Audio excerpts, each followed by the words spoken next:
Have you ever sat quietly with your thoughts, maybe after a long walk or while sipping your morning coffee, and wondered how someone you trusted could hurt you so deeply and do it on purpose? Not a mistake, not a misunderstanding, but a choice they made, fully aware of the pain it would bring. If that thought has ever crossed your mind, you're not alone. In fact, many of us, especially in the later chapters of life, have experienced that kind of betrayal. It stings more than any physical wound, because it's not just about what they did, it's about the trust they shattered, the kindness they took for granted, and the love they threw away like it meant nothing. This video isn't about bitterness, it's about truth. It's about finally naming what happened to you, giving yourself permission to stop minimizing it, and learning why you absolutely do not owe them another chance. You've already been generous enough. Now it's time to be generous with yourself. You see, when someone deliberately causes you pain, when they make a decision to hurt you, it's not just an action. It's a message. And that message says, your feelings don't matter. Your trust isn't valuable. I'll take what I want and I'll deal with the fallout later, if at all. That's not love. That's not friendship.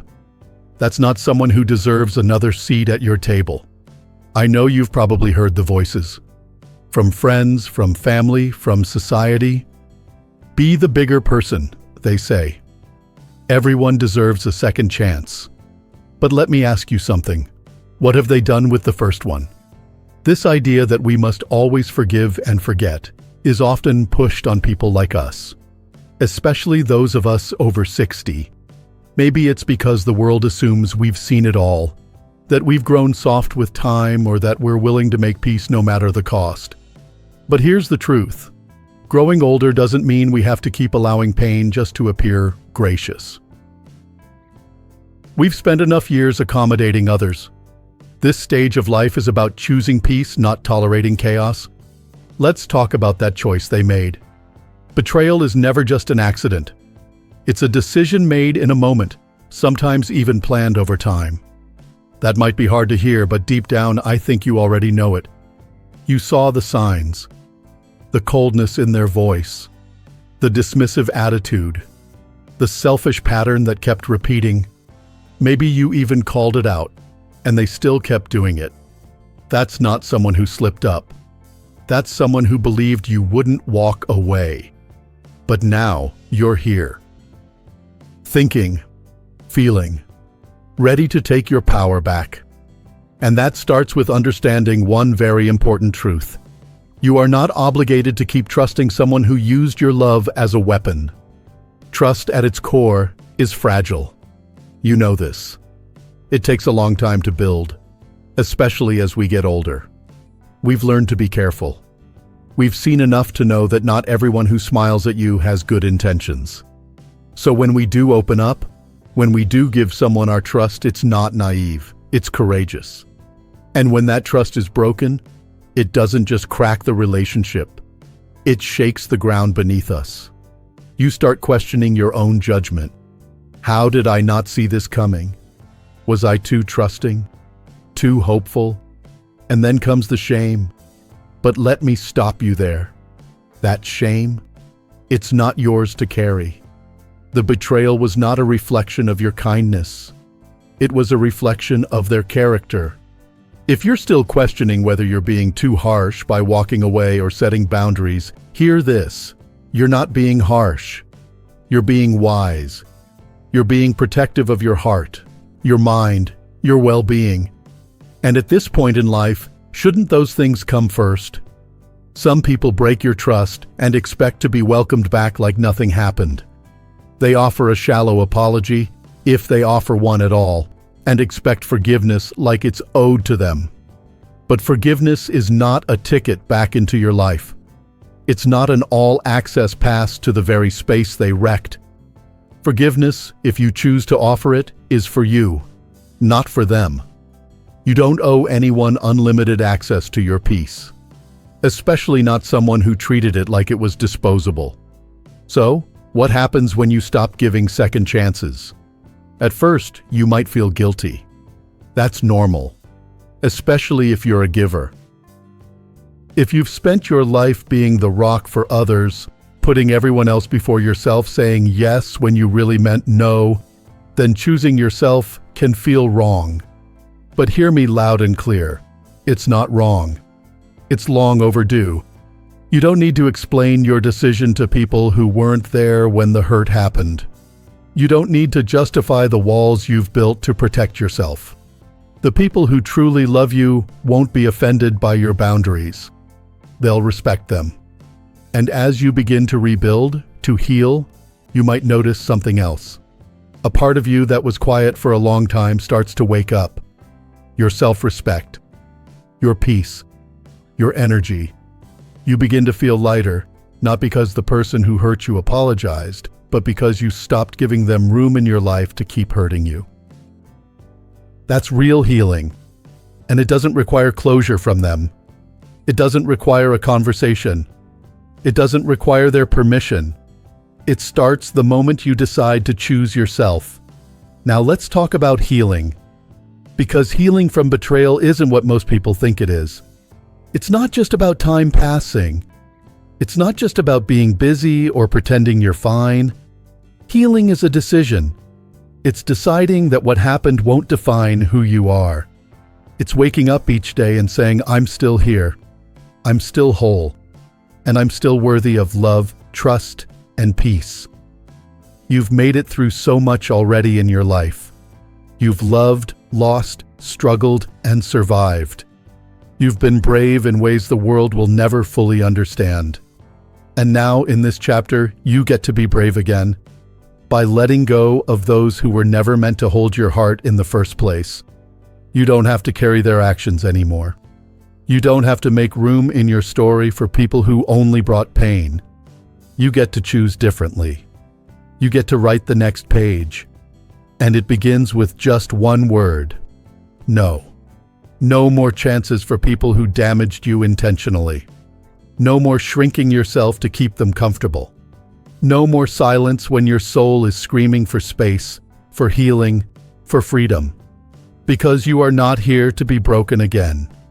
You are here to live fully, to protect your peace, and to surround yourself with people who see your worth and treat it like gold. Let's keep going.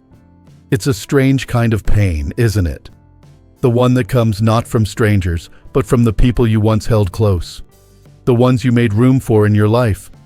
The ones you defended when others had doubts.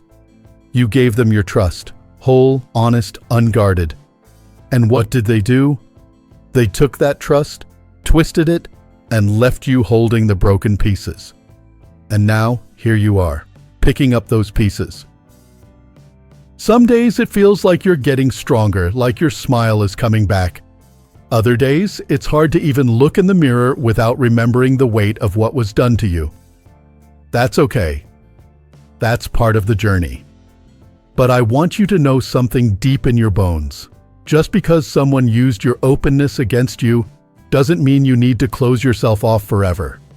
It just means you need to be more intentional with where you place your heart next time. We often think trust, once broken, should be patched up and handed back, like a mended vase, still good enough to hold water. But trust isn't ceramic. It's living. It breathes. It grows. And when it's damaged, it doesn't just crack, it withers. And sometimes, no matter how much you water it afterward, it won't grow back in the same hands. So let me ask you this. What would happen if you stopped trying to rebuild trust with the one who broke it and started rebuilding it with yourself? Because trust isn't just something we give to others. It's something we need to feel in our own decisions, in our instincts, in that quiet voice inside that says something isn't right, even when we can't explain why. But when we've been betrayed, especially by someone we cared for, that voice gets quieter. We start to second-guess everything. We doubt whether we really saw the signs, whether we overreacted, whether maybe, just maybe, it was our fault. It wasn't. Let me say that again for the part of you that still wonders. It was not your fault. Someone's choice to hurt you is never a reflection of your worth. It's a reflection of their inability to value the good that was given to them. Some people don't know how to hold love. They don't recognize compassion unless it benefits them. They see kindness as weakness, but their blindness doesn't change your value. And when they come back, and they often do, they'll come with words. Sweet ones, regretful ones. I've changed, they'll say. I miss you. And part of you might want to believe them. After all, the memory of who they used to be, or who you hoped they were, can be powerful. But words without change are nothing more than tools for manipulation. Real change shows up in behavior, in time, in actions that match apologies, not in last-minute speeches or guilt-laced messages. And even if they have changed, that doesn't mean you owe them another place in your life. You see, healing doesn't mean going back to how things were. It means growing into someone stronger, someone who loves with wisdom, not just with hope. Someone who recognizes that self-respect is not selfish. It's sacred. Forgiveness, though, that's where it gets tricky. We're taught all our lives that forgiveness is noble. And in many ways, it is. But we're not always told what forgiveness really means. Forgiveness isn't saying, what you did was okay. It's not saying, let's pretend it never happened. Forgiveness is simply this: choosing to release the grip that pain has on your heart. You can forgive someone and never speak to them again. You can forgive them and still keep your distance. You can forgive them and still say, I will never allow you that close to me again. Because forgiveness, at its core, is not about restoring the relationship. It's about restoring yourself. It's about no longer carrying the burden of someone else's wrongdoing. It's setting down the heavy load of resentment, not so they feel better, but so you can finally breathe. And breathing, that's something we forget we need when we're stuck in the shadows of betrayal. We hold our breath, waiting for answers, waiting for apologies, waiting for closure that may never come. But closure isn't something they give you. It's something you decide. You get to close the door. You get to turn the page. Not because they earned forgiveness, but because you're ready to live without the weight of what they did. There is power in that. And that power, my friend, belongs to you. And when the hurt lingers, and yes, it will, you don't have to rush it away. You don't have to fake joy or pretend you're okay when you're not. Healing doesn't wear a timer. It wears truth.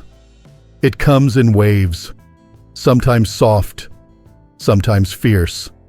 And each wave teaches you something new about your strength. Let those lessons in. You've made it through storms before. Heartbreak, disappointment, loss. And yet, here you are, wiser, deeper, more aware of what you truly need and what you'll no longer tolerate. You carry stories in your soul, don't you? Stories of kindness and pain, of loyalty and betrayal. And each one has shaped you, carved lines into your heart that hold both sorrow and wisdom. Don't hide those lines.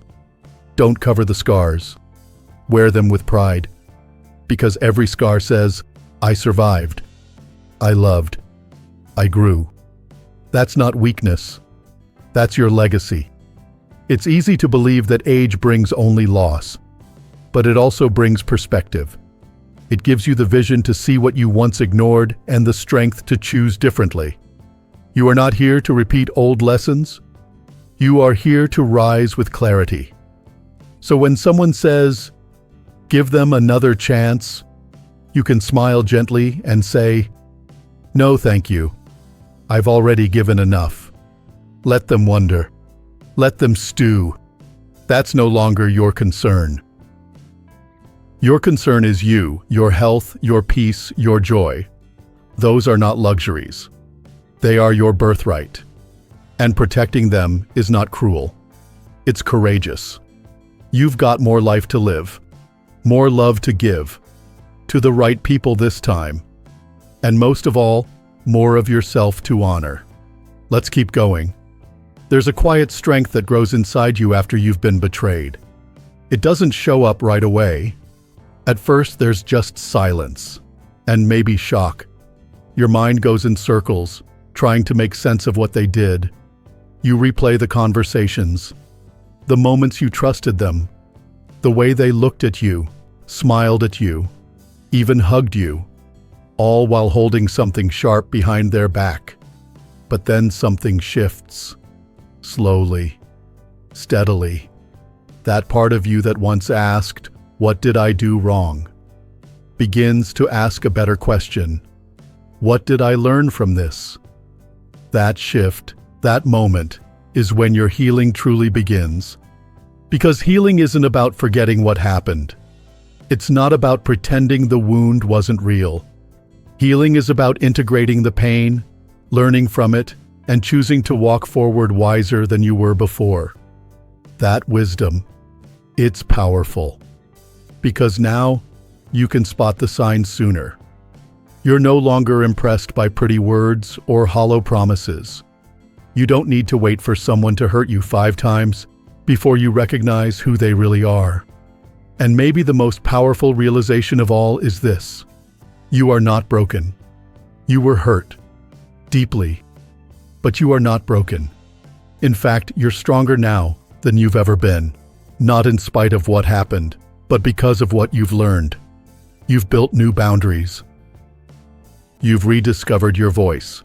You've reclaimed your peace. Some people will tell you that your scars are signs of weakness, but they don't know your story. They don't know how many nights you stayed up fighting tears. They don't know how many times you put one foot in front of the other when every part of you wanted to give up. You earned those scars. They are the signature of a life lived with heart. So wear them. When you look in the mirror, don't just see the pain you've endured. See the person who endured it and kept going. That's what strength looks like. Now let's talk about moving forward. Because letting go of someone who intentionally hurt you doesn't just leave a hole, it creates space. Space for something new. And the beauty of this chapter of life is that you get to be more selective. You get to choose what fills that space. It might be new friendships, ones that feel gentle, safe, mutual. It might be peace and solitude, learning to enjoy your own company without the noise of someone else's drama. It might even be rediscovering an old passion, something you loved before they came along and made everything about them. You get to rebuild your life, not as a reaction to their betrayal, but as an expression of your truth. And if they come back, and sometimes they do, they may not even recognize the new version of you. The version who says no without guilt. The version who no longer softens their truth just to make others comfortable. The version who chooses herself every single time. That's okay. They don't have to recognize you. You do. And that recognition, that's your liberation. Because liberation isn't about revenge. It's not about making them feel what you felt. It's about stepping into the freedom of no longer needing their approval, their apology, or their presence. You can love someone and still walk away. You can miss someone and still know they're not good for you. You can remember the good times and still decide they don't outweigh the pain. You are allowed to hold both truths. Life isn't black and white. It's complex, and your feelings are allowed to be too. But complexity doesn't mean confusion. Deep down, you know what's good for you. You know who nourishes you and who drains you. All you have to do now is listen. And if you ever feel that pull, that old temptation to reach out, to explain one more time, to fix something they broke, pause. Take a breath. Ask yourself this: if I open that door again, what will they do with it? You already know the answer. They've shown you before. You're not here to be someone's redemption story. That's their work, their path, their burden. You've carried enough. Let them carry the rest. And if today is the first time you've said, "I deserve better," then I'm proud of you. That's not a small thing. That's a declaration. a new beginning. Because this stage of life isn't about survival anymore. It's about living fully, freely, without dragging along the weight of people who didn't know how to love you right. There are people out there who will treat your heart with the care it deserves, who will listen when you speak, who will respect your boundaries, who will cherish your presence without taking advantage of it. You just have to make space for them. And that means letting go of the ones who damaged you and not letting them back in. You don't need to hate them. You don't need to wish them harm. But you do need to wish yourself peace. That's the greater act of love. That's the higher path. So if you've been waiting for permission to close that chapter, here it is. Close it. Lock it. Walk away without looking back. And if your heart ever wavers, if you ever doubt whether you made the right decision, come back to this moment. Come back to the truth. Come back to the strength in you that said, no more. You are not cold. You are not unforgiving. You are simply wise enough to stop handing your heart to people who never deserved it. And you are ready. Ready for peace. Ready for freedom. Ready to live the rest of your life surrounded by respect, honesty, and love.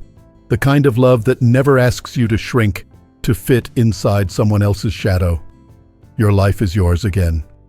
And that, dear friend, is the greatest victory of all.